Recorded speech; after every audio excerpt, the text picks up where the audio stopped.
Assalamualaikum warahmatullahi wabarakatuh. Waalaikumsalam. Selamat siang semuanya. Bagaimana kabarnya hari ini?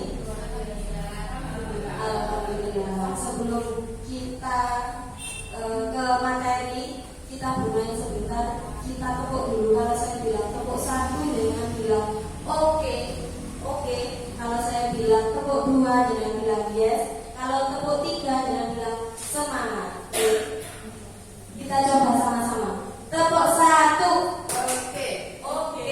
Tepuk dua. Yes. Tepuk tiga. Semangat. Kurang semangat deh, tadi deh. Kurang semangat, masih kurang semangat. Biar kita siang-siang ngantuk-ngantuk sedikit, biar lebih semangat lagi. Tepuk satu. Oke. Tepuk dua. Yes. Tepuk tiga.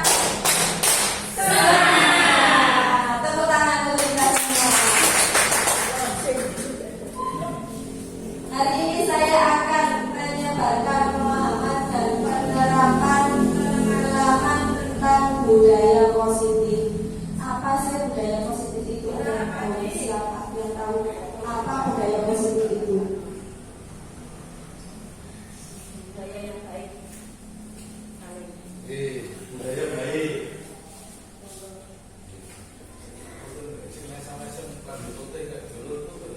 Budaya yang baik. Budaya yang baik. Yang lain? Yang lain?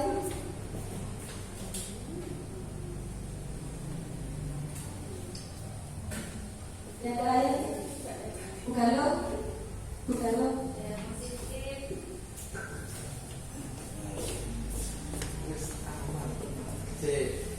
Untuk video kan.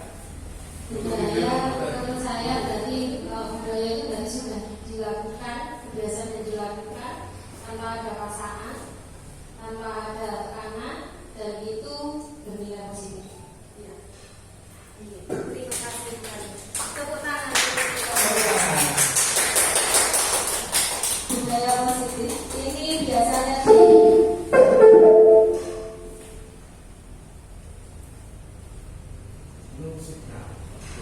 konsep dari inti budaya positif. Konsepnya ada beberapa, yaitu perubahan paradigma belajar, disiplin positif, nilai-nilai kebajikan, kebutuhan dasar manusia, motivasi perilaku manusia, posisi kontrol guru, keyakinan kelas, dan juga segitiga restitusi. Ini adalah beberapa konsep yang ada dalam budaya positif. Karena budaya positif ini sangat penting dalam kita menerapkan pembelajaran di sekolah maupun di dalam kelas, agar anak-anak bisa merasa nyaman dan juga senang ketika melakukan kegiatan pembelajaran. Selanjutnya,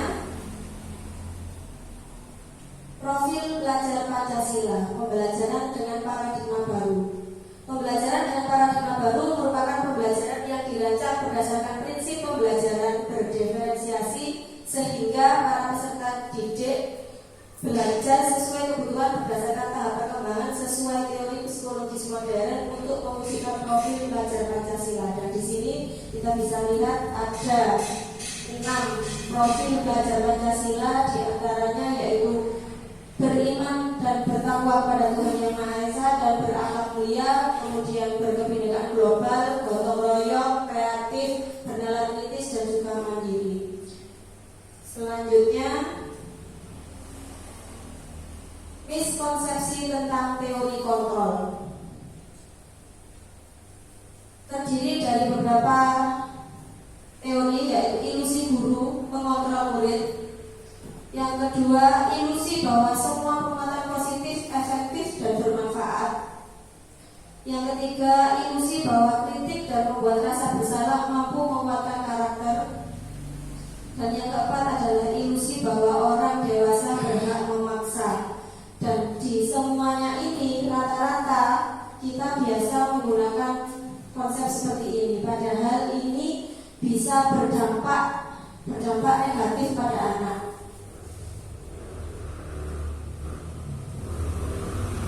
Mengubah paradigma stimulus respon ke pendekatan teori kontrol. Di sini ada 2, yaitu stimulus respon dan teori kontrol. Untuk stimulus respon ada realitas kebutuhan kita sama, kemudian semua orang melihat hal yang sama. Kita mencoba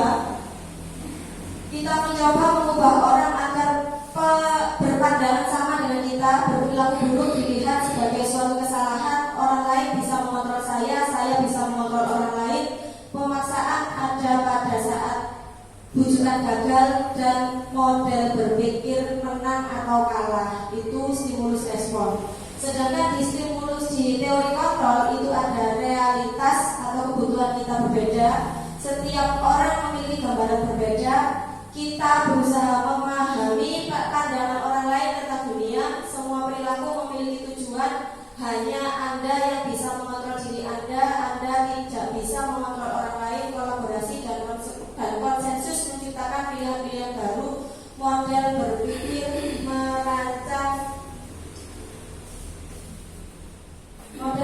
merancang menang. Selanjutnya, disiplin positif. Di sini dibedakan menjadi 2. Disiplin berasal dari kata disiplin yang artinya belajar. Disiplin mengacu pada disiplin diri yang memiliki tanggung jawab terhadap apa yang dilakukannya berdasarkan nilai-nilai yang diyakini. Disiplin positif merupakan salah satu cara penerapan disiplin yang bertujuan untuk menumbuhkan kesadaran serta memberdayakan peserta didik tanpa imbalan, penghargaan, reward, ancaman atau hukuman. Ini adalah disiplin positif. Jadi maksudnya dengan penerapan disiplin positif ini kita bisa membawa dampak positif kepada anak-anak tanpa memberikan beban kepada mereka, sehingga mereka bisa nyaman dalam melaksanakan kegiatan pembelajaran. Sebagai pendidik, tujuan kita adalah menciptakan peserta didik yang memiliki disiplin diri, sehingga mereka berperilaku mengacu kepada nilai-nilai kebajikan universal dan memiliki motivasi intrinsik dalam perubahan perilaku ke arah yang lebih baik. Jadi maksudnya ketika kita ingin mengubah anak-anak kita menjadi lebih baik, itu selayaknya kita mulai dari diri kita sendiri agar anak-anak juga bisa memulai dari diri mereka masing-masing tanpa memaksa. Kamu kalau mau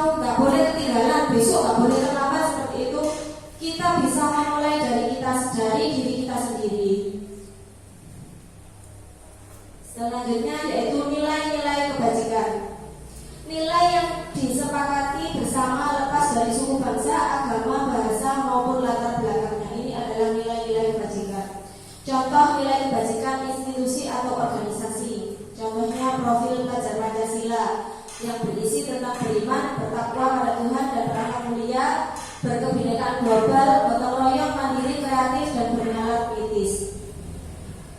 Kemudian ada Ibu Primary Years Program, yaitu toleransi, rasa hormat, kemudian integritas, mandiri, menghargai, antusias, empati, keikutsertaan, kreativitas, kerjasama, percaya diri dan komitmen. Yang ketiga yaitu keterampilan hidup, dapat dipercaya, lurus hati, pendengar yang aktif, tidak merendahkan orang lain dan memberikan yang terbaik dari diri. Kebutuhan dasar manusia. Setiap manusia memiliki kebutuhan dasar. Di sini ada beberapa kebutuhan dasar. Kebutuhan dasar manusia adalah segala sesuatu yang kita lakukan untuk mendapatkan apa yang kita inginkan. Seluruh tindakan yang kita lakukan memiliki tujuan tertentu dan semua usaha terbaik yang kita lakukan adalah dalam rangka agar kebutuhan dasar kita terpenuhi dengan baik. Dalam kebutuhan dasar ini ada motivasi perilaku manusia yang mendasari kebutuhan dasar manusia. Yang pertama yaitu untuk menghindari ketidaknyamanan atau hukuman. Kemudian yang kedua untuk mendapat imbalan atau penghargaan dari orang lain. Ini termasuk motivasi ekstrinsik. Kemudian untuk motivasi intrinsik itu untuk menjadi orang yang mereka inginkan dan menghargai diri sendiri dengan nilai-nilai yang mereka percaya. Ada 5 kebutuhan dasar manusia. Siapa yang bisa menjawab?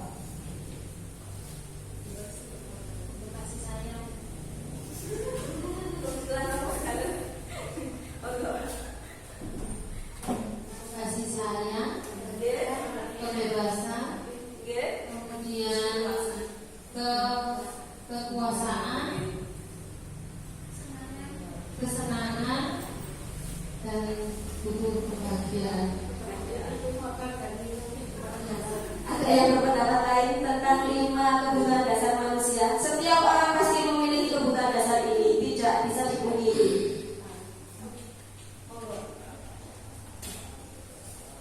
Kebutuhan dasar, makan, minum, tidur, tempat tinggal yang nyaman, pakaian yang layak. Kasih sayang, kurang kasih sayang. Ya. Kebutuhan dasar, kita lihat bersama-sama. Kebutuhan dasar manusia ada apa saja? Yang pertama, bertahan hidup, kasih sayang dan rasa diterima, penguasaan, kebebasan dan kesenangan. Ini adalah kebutuhan dasar manusia. Bertahan hidup apa saja? Ada makanan, pakaian, tempat tinggal, keamanan dan kesehatan. Itu adalah kebutuhan dasar kita yang paling utama.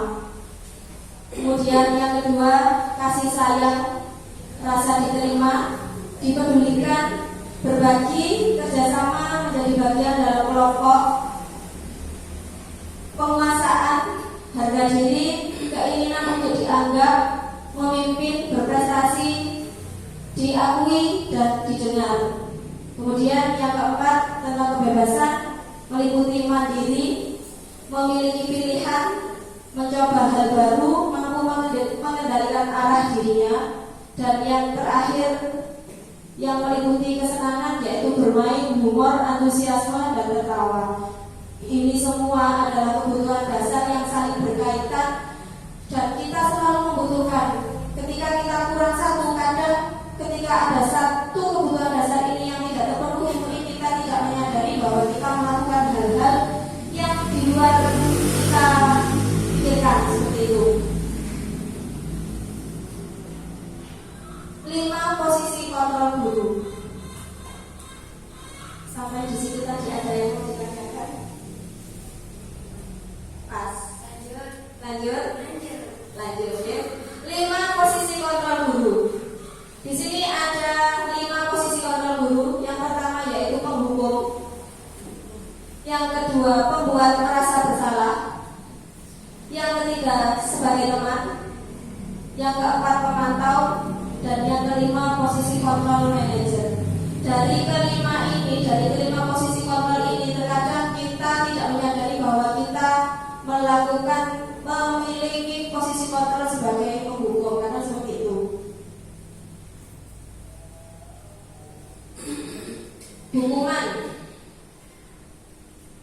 Hukuman tidak terencana atau tiba-tiba, murid tidak tahu apa yang akan terjadi atau tidak dilibatkan, bersifat satu arah, berupa hukuman fisik atau psikis.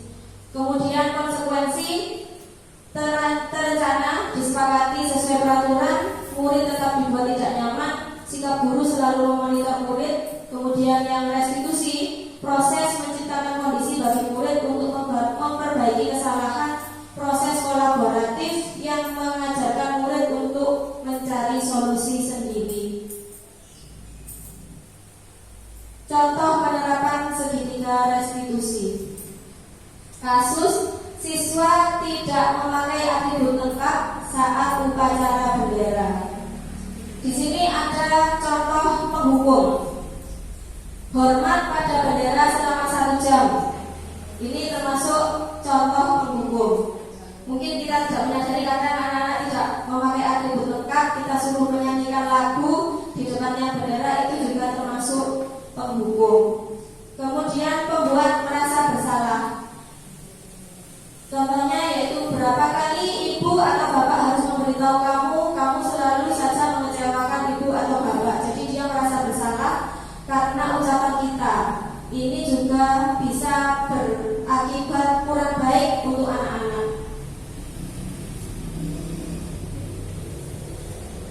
Contoh yang ketiga sebagai teman.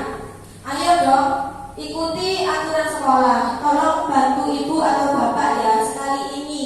Ya sudah, tidak apa-apa. Lain kali jangan sampai berbuat seperti ini lagi ya.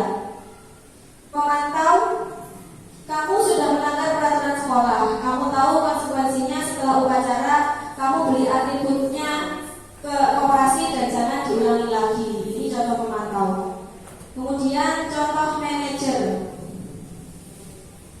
Contoh manajer, apakah kamu tahu kesalahanmu? Kira-kira bagaimana kamu memperbaiki kesalahanmu? Ini adalah contoh sebagai manajer.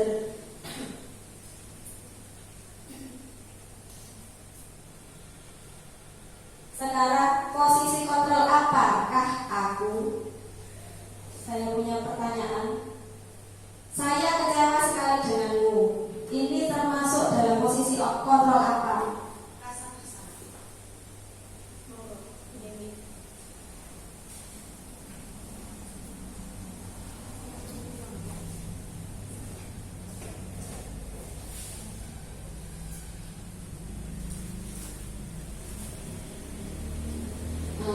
Yang saya kecewa sekali dengan kamu itu termasuk posisi kontrol sebagai pembuat rasa bersalah. Jadi anak merasa, aku salah ya ternyata dari ibu guru marah atau kecewa. Ada yang lain? Ada yang lain? Kita lihat pembuat merasa bersalah. Betul sekali. Karena di sini kita menekankan pada murid, saya kecewa, saya sedih. Kalau orang melakukan seperti ini, saya sedih. Jadi dia itu merasa sedih. Mungkin menurut kita itu adalah benar, tapi dampaknya ke depannya nanti itu anak-anak akan kurang baik. Jadi dia akan mudah merasa bersalah dan tidak bisa mengembangkan potensinya. Kemudian yang kedua, kamu tidak pernah benar melakukannya.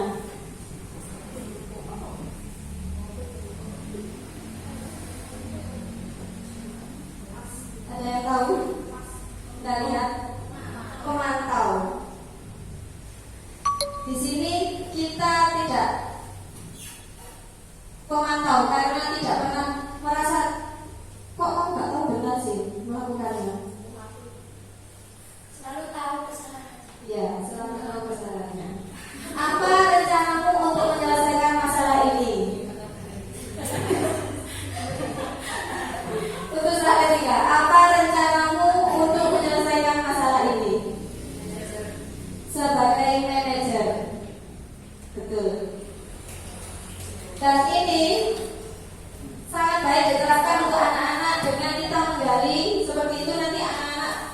bisa mendapatkan dampak yang baik untuk mereka kalau kita menggunakan posisi kontrol ini. Soal yang berikutnya, ayolah lakukan demi bapak atau ibu ya. Teman. Kadang kita merasa masuk dengan mereka, ya kita sebagai teman, tapi ternyata dampaknya juga kurang baik untuk anak-anak juga. Yang terakhir, kamu tidak pernah mendapat nilai jika tidak mengerjakan tugas. Hukuman, penghukum. Karena tidak pernah mengerjakan tugas, maka dia tidak mendapatkan nilai, itu sebagai hukuman atau konsekuensi. Berikutnya yaitu keyakinan kelas. Mengapa keyakinan kelas? Mengapa bukan peraturan kelas? Mengapa? Ada yang tahu mengapa?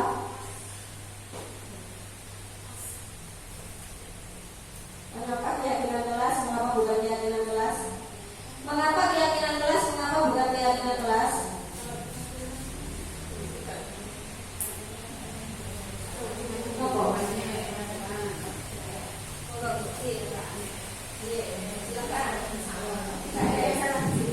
Mengapa kita pakai keyakinan kelas? Kalau di kelas 1 saya, dia memiliki keyakinan kelas, jadi dia bisa menerapkan sendiri keyakinannya dia dan tidak ada hukuman. Kalau peraturan kelas kan cenderung dia merasa ada peraturan kelas, jadi saya nanti dihukum ke pelanggar peraturan kelas. Yang lain, ada yang mau nambahin? Ada yang mau nambahin? Bukan lu kali-kali? Oh, bukan. Kalau keyakinan kelas, kita bisa menyepakati antara guru dan siswa. Sedangkan peraturan kelas itu hanya tidak salah dengan guru yang membuat. Bukan lu nambahin?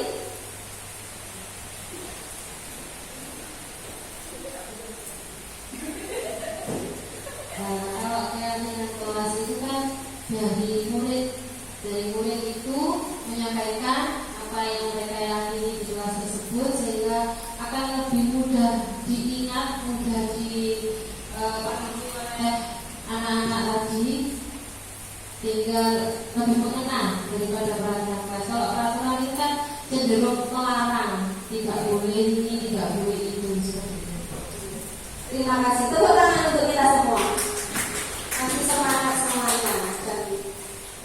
Memang benar bahwa keyakinan kelas, mengapa keyakinan kelas? Mengapa bukan peraturan kelas? Karena keyakinan kelas itu dibuat oleh murid itu sendiri dan disepakati bersama oleh gurunya, sehingga tidak ada unsur paksaan.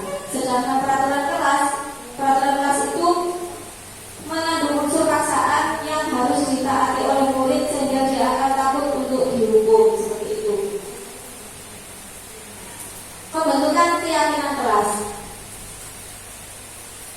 Pembentukan keyakinan kelas bersifat abstrak, berupa pernyataan universal, dibuat dalam pernyataan positif, sedikit saja agar mudah diingat, sesuai dengan kondisi kelas dan sekolah sehingga mudah diterapkan.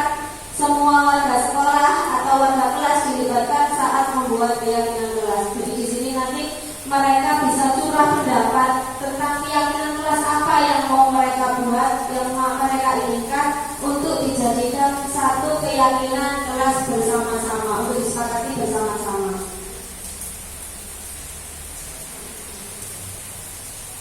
Berikutnya segitiga restitusi. Segitiga restitusi yaitu suatu proses dialog yang dijalankan oleh guru agar dapat menghasilkan murid yang mandiri dan bertanggung jawab. Dalam segitiga restitusi ini terdapat 3 tahapan. Yang pertama yaitu menstabilkan identitas, yang kedua validasi tindakan yang salah, yang ketiga menanyakan keyakinan.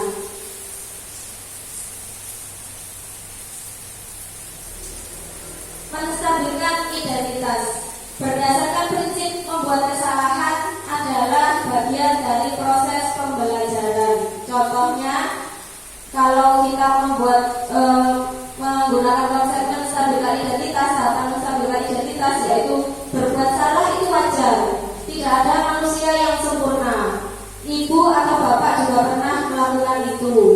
ibu atau bapak tidak mau mencari siapa yang salah, tapi ibu atau bapak ingin mencari solusi dari permasalahan ini, kamu berhak merasa begitu. Ini pertanyaan atau ungkapan yang bisa kita pakai dalam menstabilkan identitas. Kemudian tahap berikutnya yaitu validasi tindakan yang salah. Berdasarkan prinsip setiap perilaku berupaya memenuhi suatu kebutuhan tertentu. Dalam validasi tindakan ini kita bisa menggunakan kalimat kamu pasti punya alasan mengapa kamu melakukan hal itu, padahal kamu bisa melakukan hal yang lebih buruk lagi dari ini. Kamu patut bangga karena telah melindungi sesuatu yang penting buatmu. Kamu melakukannya karena mempertahankan sesuatu yang penting bagimu. Ini adalah pertanyaan-pertanyaan yang bisa kita gunakan dalam validasi tindakan yang salah untuk menggali informasi tentang apa yang mereka lakukan. Kemudian yang tahap terakhir yaitu menanyakan keyakinan. Berdasarkan prinsip teori kontrol bahwa pada dasarnya kita termotivasi secara intrinsik. Contoh pertanyaannya, apa keyakinan kelas kita? Nilai-nilai apa yang telah disepakati bersama? Seperti apa gambaran sebuah kelas yang ideal menurut kamu? Kamu ingin menjadi orang yang seperti apa? Ini adalah contoh-contoh menanyakan keyakinan. Di sini ada contoh penerapan segitiga restitusi.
Itu tadi adalah contoh penerapan segitiga restitusi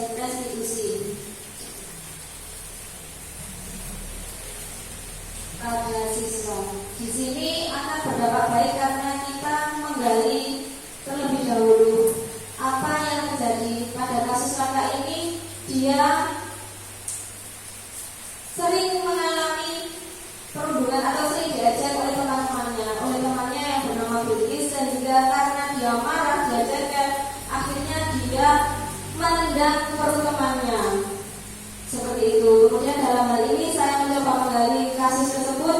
Dia menjelaskan karena dia terlalu sering sehingga dia marah dan dia menendang perut Bilqis. Tetapi di sini dia juga akhirnya menyadari bahwa apa yang dia lakukan bisa berdampak buruk pada orang lain, dan dia tidak merasa takut untuk dipanggil lagi ketika dia melakukan kesalahan.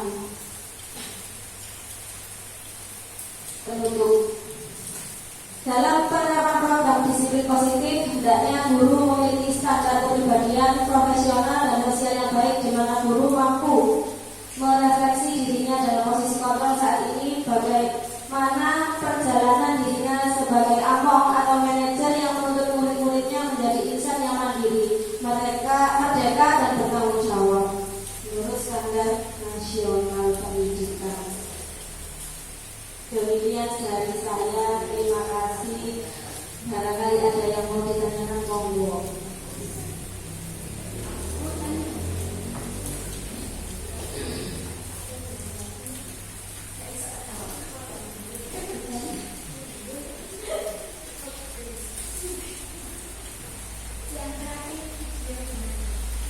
Contoh penerapan segitiga restitusi, kenapa kok yang ditanya bukan yang menuduh? Kenapa yang dibully? Maksudnya kenapa yang ditanya itu yang dibully, bukan yang membuli? Tuh, itu apa yang sih?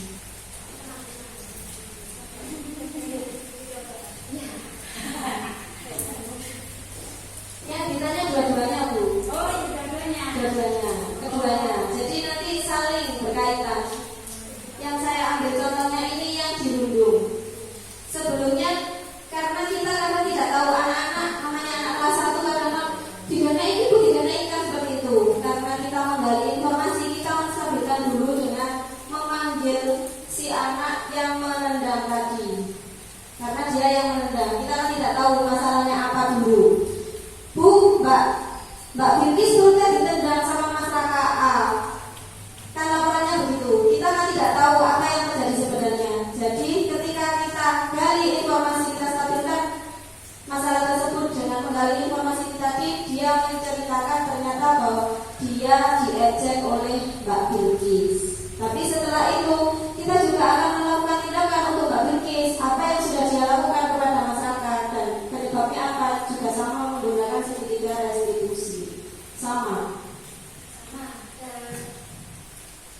Sama. Nanti ada ke tahap mulai dari menstabilkan identitas, kemudian verifikasi tindakan yang salah, validasi tindakan yang salah, dan yang terakhir yaitu menanyakan keyakinan apa yang sudah mereka langgar dalam perbuatan yang mereka lakukan di dalam kelas. Tidak hanya seperti ini, tapi bisa juga misalkan anak terlambat datang ke sekolah, kita juga bisa menerapkan segitiga restitusi ini pada siswa yang terlambat tersebut. Barangkali ada yang mau nambahi dari pertanyaan Bu Laili. Bertanya nggih monggo. Nggih monggo Bu Laili. Begini Bu, ketika kita mau menerapkan segitiga restitusi ini, bagaimana atau apa yang Ibu lakukan ketika ingin memanggil anak yang melakukan sebuah pelanggaran istilahnya, atau anak yang mengalami sebuah permasalahan Karena ketika anak kita panggil itu pasti ada rasa ketakutan begitu. Kayak dipanggil Nakato memang padahal kita maunya berbicara dari hati ke hati misalnya. Tapi anak itu sudah ada rasa takut tersendiri. Kemudian apakah ketika anak itu melakukan sebuah pelanggaran langsung kita panggil begitu, apakah ada cara yang lain yang lebih efektif, efisien, dan anak itu bisa mengungkapkan apa yang dia lakukan dan kita mendapatkan jawaban yang sesuai yang kita harapkan begitu. Terima kasih Bu Galuh atas pertanyaannya. Kalau saya itu tidak langsung saya panggil, karena anak-anak kalau langsung dipanggil pasti langsung nggak mau datang. Dia pasti takut saya nggak salah, dia merasa tidak salah. Tapi saya panggilnya ketika anak-anak sudah pulang atau ketika istirahat. Saya ngobrol dulu dengan anaknya, saya tanya dulu, Mas, aku loh pengen ngobrol langsung ya. Mau nggak ngobrol sama ibu seperti itu? Kita coba pendekatan seperti itu dan ternyata itu cara yang cukup efektif untuk anak-anak. Jadi dia tidak merasa takut. Seringkali saya bertanya kepada terutama kemarin yang kelas 3 juga yang seperti itu, Mbak, aku pengen ngobrol-ngobrol lagi sama kamu. Kita ngobrol-ngobrol ya. Jadi saya tanya, terus baru kita bisa melakukan penerapan segitiga restitusi ini berdasarkan masalah yang mereka hadapi. Seperti itu. Berarti kita beri jeda waktu sehingga anak itu tadi ketika kita mengajak berbicara dia tidak merasa kalau yang akan kita bicarakan itu ada permasalahan yang dialami. Betul sekali. Jadi kita kasih dia waktu agar dia sedikit tenang terlebih dahulu. Dia lebih tenang terlebih dahulu terkait masalah yang dia lakukan tadi. Kemudian baru kita ajak ngobrol mungkin di tempat lain. Karena kalau di kelas itu kan teman-temannya ikut kepo, namanya anak-anak pasti kepo nih. Jadi biar yang lain itu enggak kepo, enggak ikut bertanya-tanya, itu caranya seperti itu. Saya ajak dia ngobrol dulu. Mas, aku pengen ngobrol besok temennya, enak ngobrol di mana?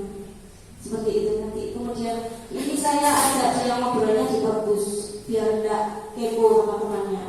Atau pas pulang sekolah gitu saya ajak ngobrol. Saya pulangkan paling belakang, kemudian saya tanya. Kalau temannya sudah pulang semua, baru saya ajak ngobrol. Jadi tidak harus dibawa ke kantor. Begitu teman. Terima kasih Bu jawabannya. Sama-sama. Sudah. Ada yang mau ditanyakan lagi? Bu Titi, barangkali? Monggo.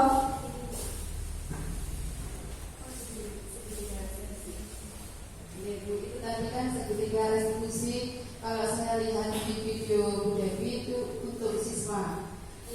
Bisakah kita menerapkan untuk guru kita? Bisa, sangat bisa. Jenengan juga bisa menerapkan pada guru-guru jenengan. Misalnya, gurunya kok temannya telat terus, bisa melakukan pendekatan. Mengapa? Jenengan ada permasalahan apa di rumah? Apakah ada yang sesuatu yang mengganjal sehingga jenengan datang terlambat seperti itu? Jenengan bisa melakukan segitiga restitusi ini sebagai kepala sekolah. Karena segitiga restitusi ini tidak hanya untuk murid, tetapi bisa juga digunakan untuk guru yang ada di sekolah agar budaya positif itu bisa diterapkan di sekolah kita. Seperti itu. Ada lagi?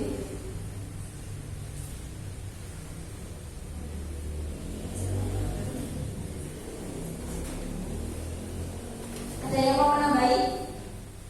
Ada yang mau menambahi?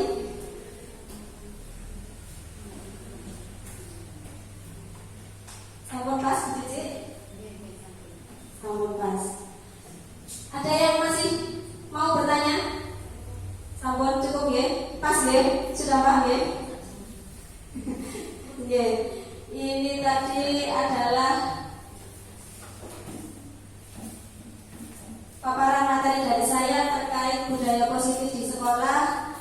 Kurang lebihnya saya mohon maaf yang seikhlas-ikhlasnya. Terima kasih banyak untuk penjelasan semua.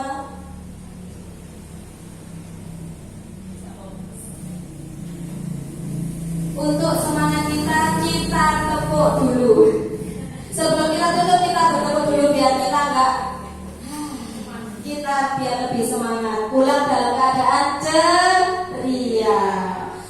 Tepuk satu. Oke, tepuk dua. Yes, tepuk tiga. Semangat. Tepuk tangan untuk kita semua. Saya akhiri wabillahi taufiq wal hidayah wa ridha wal inayah. Wassalamualaikum warahmatullahi wabarakatuh.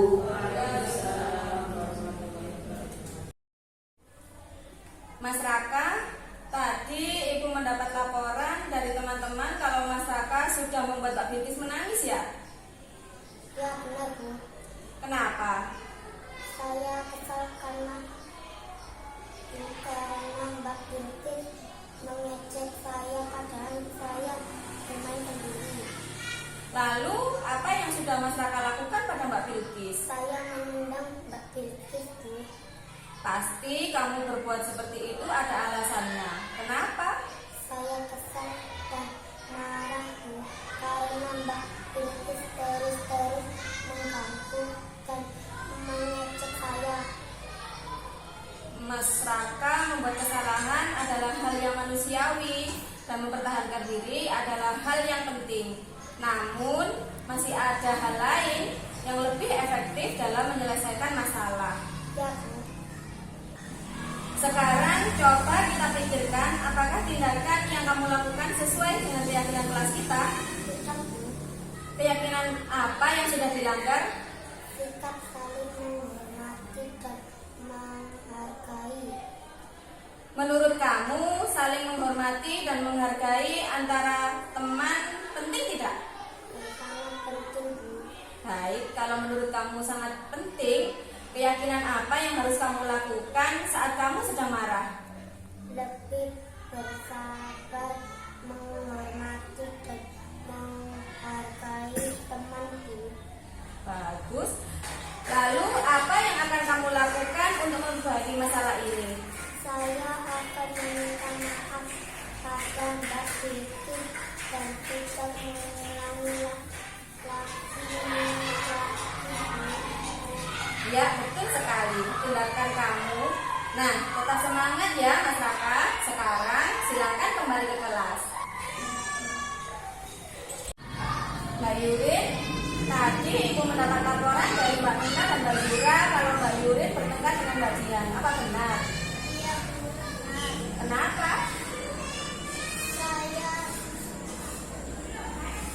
Saya bosan Bu.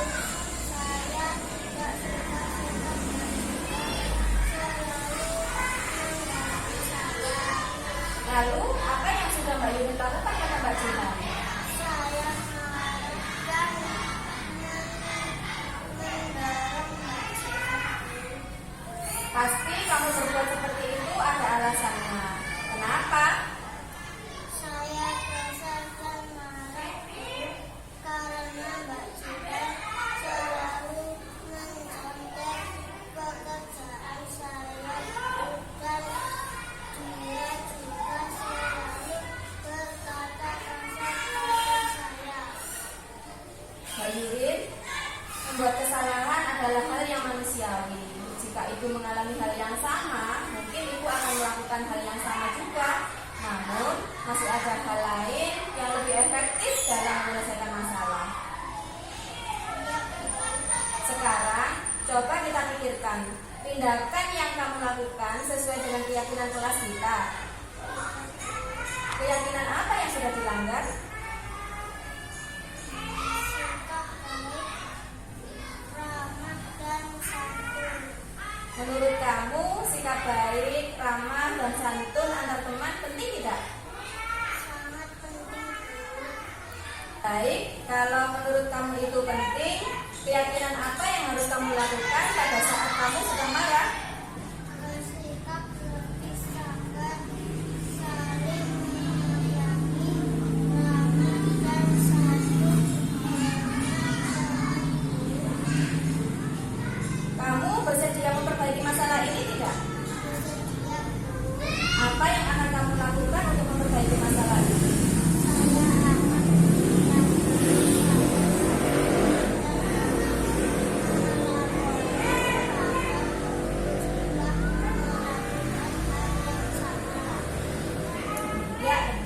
sekali dilancarkan Mbak Yuli. Nah, tetap semangat ya. Sekarang silakan kembali ke kelas.